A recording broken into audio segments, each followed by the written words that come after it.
Hello, Alicia Clark-Teper with Sunshine and Magic, back again for my 40 days. Healing is often done in silence. Today, I wanted to talk about moon ceremonies and how the moon is present in the impact that it has on our lives and how it's helped in my healing journey. So, one of the things that in learning astrology is you learn the moon cycles. And so there are four big pieces to the moon, and we often all know about full moons, and potentially we know about new moons. And then there's eclipses that we've all heard of. And so each of these has different prominence in our life. And so to just talk about the moon and the moon cycles today, we go through a 28-day moon cycle. And one of the cool things about it is it happens so regularly, every 28 days. So it is not something unforeseen. It is not something beyond us. It is actually what helps us to keep our chronological time. And so with that, the moon has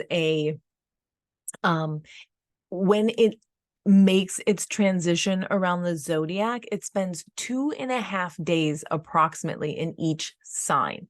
And so every 2.5 days, we receive different energy. That helps us to cycle through each of the zodiac signs in that it's 28.5 days. And so it allows us to cycle through the different zodiac signs as well as through different points of our chart every month and allowing us to test the energy.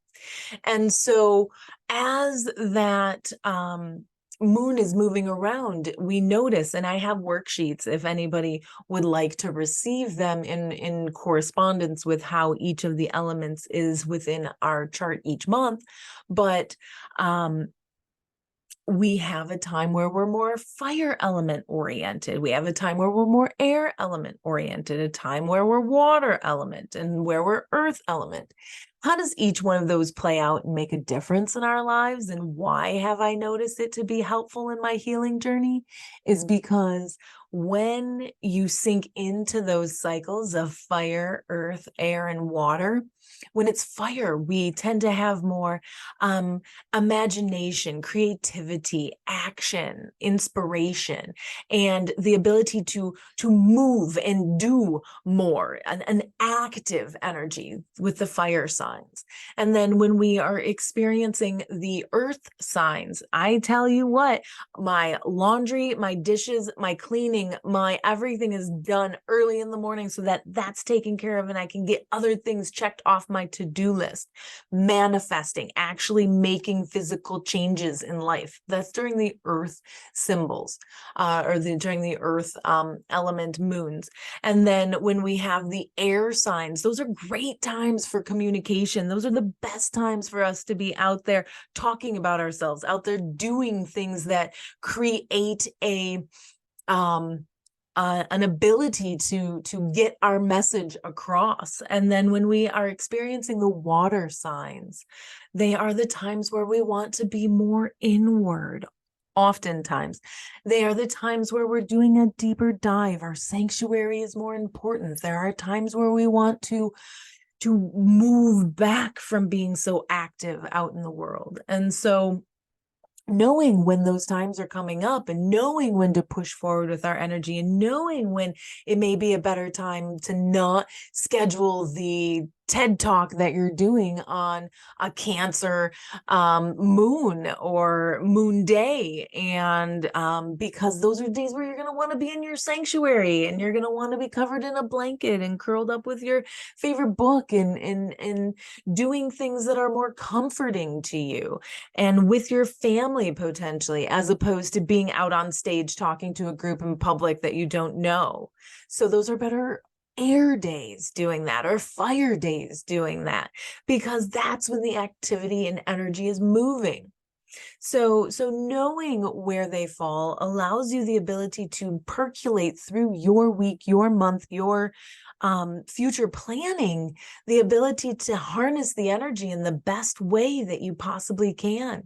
And then as you tune into the moon, when I began the tuning into the moon, I did not go every single day. It's a 2.5 day cycle. So remember, if you can reflect, the point that I do my reflection is when it turns to the next moon. And then I look back, or I feel back, or I sense back, or I imagine back over what happened the last 2.5 days and how that impacted me and what was going on and what I did good and how I could do better.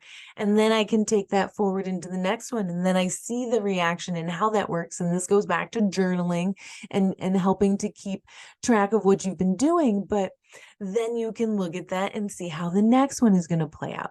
Then, if you're even a better planner, again, I'm a double Virgo, you could take that to your next year and see how that energy percolates in that sign. So knowing that we go every 28 days and knowing that a sign is generally 28 days, we can move forward with that energy and know that next year there's potential that it percolates in a similar way as the moon's line up in that energy in that sign. So allow that message and that formulation to take you forward and learning about the moon and how it can affect you and how it actually does play a way in your day, in your week, in your month, in your year, in your planning, and how your energy actually flows. Again, it is the fastest moving celestial body, and it is the only one that is attached solely and directly to the earth. And so that moon tends to the earth and it tends to us, which is that daily comings and goings. Such a pleasure to connect with you today. I hope that helped you in future forwarding for yourself. And again, if you have any questions or desires to reach out and connect with me, I would love that opportunity. sunshineandmagic123@gmail is my email. And have a fantastic day. I look forward to connecting with you again soon.